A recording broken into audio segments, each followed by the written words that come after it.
Assalamualaikum warahmatullahi wabarakatuh. Selamat sore Mbak Wida. Kami di sini dari kelompok 4 izin memaparkan materi terkait dengan kampanye kami yaitu Equality in Action Fight Sexual Violence. Selanjutnya.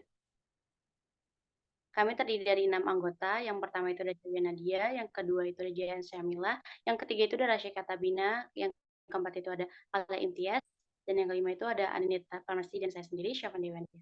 Selanjutnya pemaparan materi yang pertama itu dijelaskan oleh Anindita.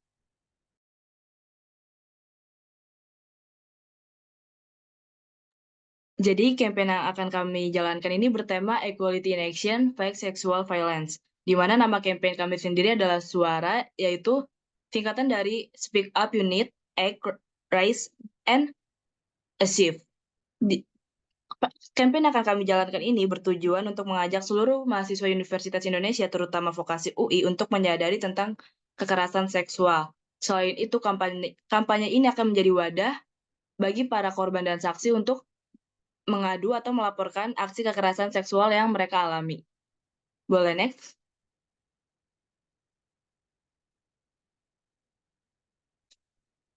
Jadi di step 1, kami akan menjelaskan tentang data source and literate, determine campaign purpose, analysis SWOT, dan review current and past efforts.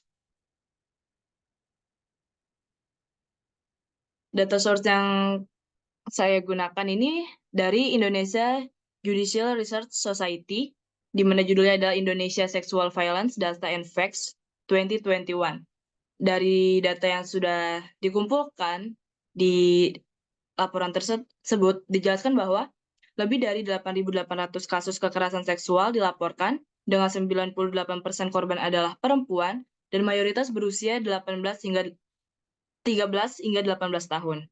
Lalu jenis kekerasan seksual yang paling banyak terjadi adalah perkosaan, di mana lokasinya itu sebagian besar terjadi di rumah pribadi sebanyak 40% dan di sekolah sebanyak 20%. Lalu profil pelaku, 90% pelaku dikenal korban, termasuk teman dan keluarga. Lalu hambatan penanganan yang dilaporkan adalah stigma sosial dan kesulitan pembuktian, serta minimnya dukungan hukum yang dimana menghambat pelaporan dan proses hukum atas kasus kekerasan seksual itu. Dampak pada korban adalah dampak fisik dan psikologis serius, termasuk trauma dan depresi. Di mana dijelaskan juga bahwa layanan pendukung untuk kekerasan seksual ini sangat terbatas, terutama di daerah terpencil. Lalu, IJRS ini merekomendasikan untuk penguatan hukum, peningkatan layanan, dan edukasi pencegahan sangat diperlukan atas kasus kekerasan seksual yang telah terjadi. Boleh next? Lalu dari literate-nya, kami mengambil dari Gender, Islam, and Sexuality in Contemporary Indonesia yang ditulis oleh Monica Arnes. Di sini dijelaskan bahwa kekerasan seksual adalah masalah yang serius di Indonesia, dan banyak kasus yang tidak dilaporkan karena norma sosial dan budaya yang menghambat, serta sistem penanganan yang masih memerlukan perbaikan. Yang pertama itu ada faktor budaya, di mana ada norma sosial dan norma budaya yang terdiri dari budaya patriarki, stigma sosial, dan tekanan untuk menjaga nama baik keluarga. Ini berkontribusi pada victim blaming dan di mana hal tersebut membuat korban ini merasa terpinggirkan. Lalu yang kedua ada interpretasi agama, di mana beberapa interpretasi agama dapat digunakan untuk meremehkan atau memberikan kejadian atau membenarkan kejadian kekerasan seksual. Lalu ada juga tantangan dari kelembagaan hukum, yaitu di mana sistem hukum masih kurang komprehensif, dan hal tersebut menjadikan korban ini minim perlindungan. Lalu layanan pendukungnya masih terbatas seperti layanan konseling, shelter, atau rehabilitasi korban. Dan dari literate ini dijelaskan upaya advokasi. Yang pertama, gerakan masyarakat sipil, di mana ada organisasi perempuan memainkan peran penting dalam meningkatkan kesadaran dan mendesak reformasi hukum. Lalu yang kedua ada inisiatif perbaikan yang terdiri dari usulan undang-undang baru, pelatihan aparat penegak hukum, dan edukasi publik yang terus-menerus didorong. Lalu dari literate ini direkomendasikan tentang perbaikan sistem, di mana terdiri dari memperkuat kerangka hukum, meningkatkan koordinasi lembaga, serta memperbaiki sistem pelaporan dan pelayanan bagi korban. Disusul oleh perubahan budaya, di mana melalui edukasi berkelanjutan, melibatkan tokoh masyarakat, serta mengubah persepsi tentang korban dan mendorong budaya pencegahan. Langkah ke depan yang dapat diambil yaitu melibatkan seluruh pemangku kepentingan dengan fokus pada pencegahan dan penanganan serta penguatan dukungan bagi korban. Next.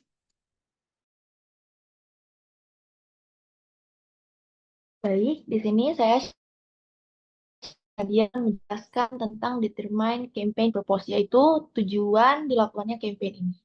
Campaign ini bertujuan untuk meningkatkan kesadaran mahasiswa Universitas Indonesia, terutama vokasi UI, tentang kekerasan seksual yang bisa menimpa siapa saja, kapan saja, dan di mana saja.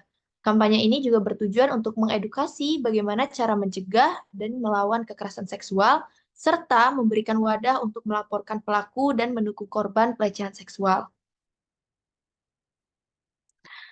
Analisis SWOT dari campaign ini, yang pertama, strengths-nya adalah sudah banyak generasi yang sadar akan pentingnya isu ini.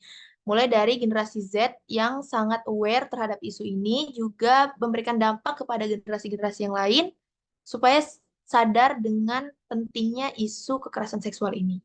Yang kedua yaitu weakness. Weakness-nya adalah label negatif yang masih kuat terhadap korban kekerasan seksual, di mana kebanyakan korban kekerasan seksual sangat takut untuk speak up karena dianggap itu adalah sesuatu yang harus disimpan diam-diam, seperti aib. Yang ketiga yaitu opportunity. Adanya influencer dan tokoh penting banyak yang sudah menyebarkan tentang kampanye akan sadar kekerasan seksual. Lalu yang terakhir ada threats, yaitu reaksi negatif dari kelompok yang menolak adanya kampanye ini. Next. Selanjutnya, kita akan melihat contoh upaya yang telah dan sedang dilakukan di Indonesia untuk melawan kekerasan seksual. Kita bisa lihat di current efforts, saat ini kampanye aman tanpa kekerasan oleh Lentera Sitas Indonesia.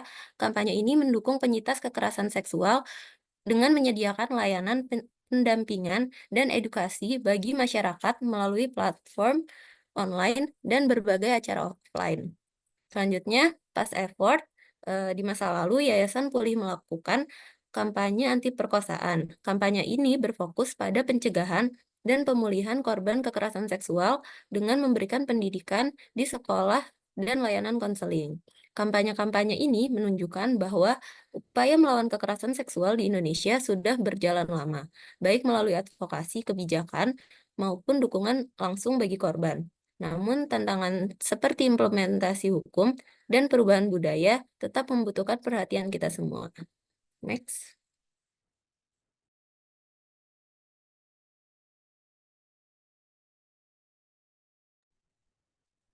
Dan selanjutnya ada step 2, yaitu analyze target audience yang berisi formative research, analyze segment audience, select target audience, dan competition yang akan dijelaskan oleh Jehan.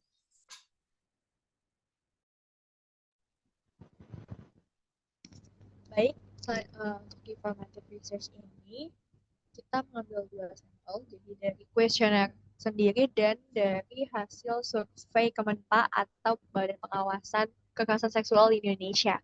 Nah, untuk hasil kuesioner dari kita, boleh di next dulu ke selanjutnya.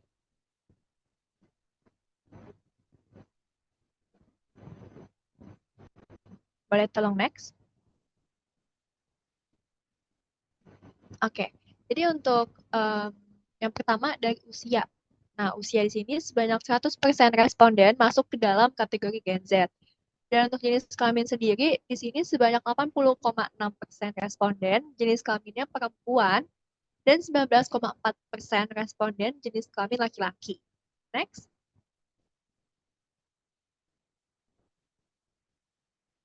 Boleh tolong next. Oke, nah untuk pekerjaannya sendiri, 100% responden adalah Gen Z yang terdiri dari mahasiswa, pelajar, dan seorang pekerja. Next. Nah, lalu untuk data dari hasil survei Kemenpa atau Badan Pengawasan Kekerasan Seksual di Indonesia itu, kalau berdasarkan usia, paling banyak itu terdapat di umur 13 tahun sampai 17 tahun dengan angka 7.630. Lalu berdasarkan jenis kelamin, pelaku ini nggak hanya laki-laki saja, tapi juga perempuan bisa menjadi pelaku kekerasan seksual. Jadi untuk laki-laki sendiri di angka 13.103 dan untuk perempuannya itu ada di angka 1.642. Untuk korban berdasarkan pendidikan itu di angka tertingginya dari SMA sederajat dengan angka 6.208. Next. Oke, untuk bentuk kekerasan yang dialami korban itu nggak hanya fisik, tapi juga psikis dan seksual. Untuk angka tertingginya itu bentuk kekerasan yang dialami adalah seksual di angka 9.107. Dan pelaku berdasarkan hubungan itu nggak hanya dari suami, istri, tetangga, tapi juga banyak lainnya. Gitu. Dan untuk di angka tertinggi pelaku berdasarkan hubungan itu ada di pacar atau teman di angka 3.435. Boleh next? Oke, selanjutnya akan dilanjutkan oleh teman saya. Oke, jadi sekarang ada pemahaman audiens mengenai isu kekerasan seksual. Dan selanjutnya terdapat 44,4% dan 35,9% responden setuju bahwa pelaku kekerasan seksual tidak hanya orang asing, akan tapi orang terdekat sekalipun dapat menjadi pelaku kekerasan seksual.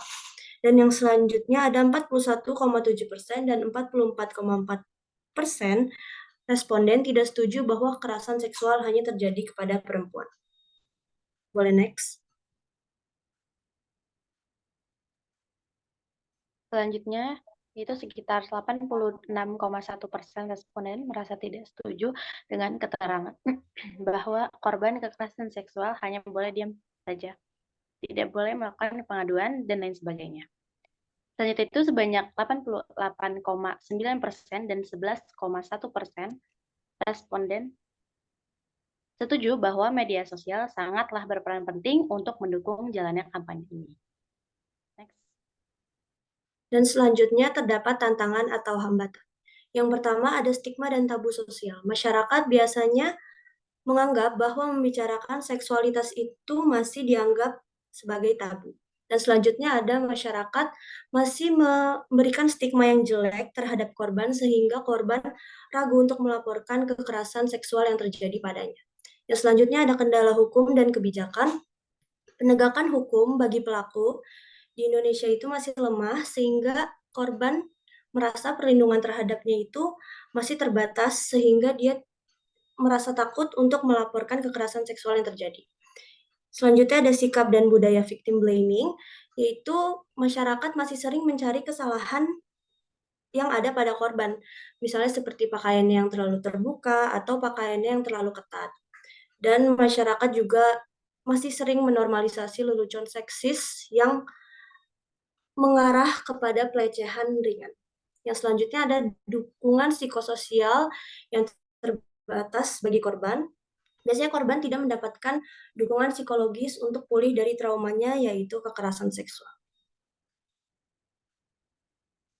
Sekian dari kelompok kami. Wassalamualaikum warahmatullahi wabarakatuh.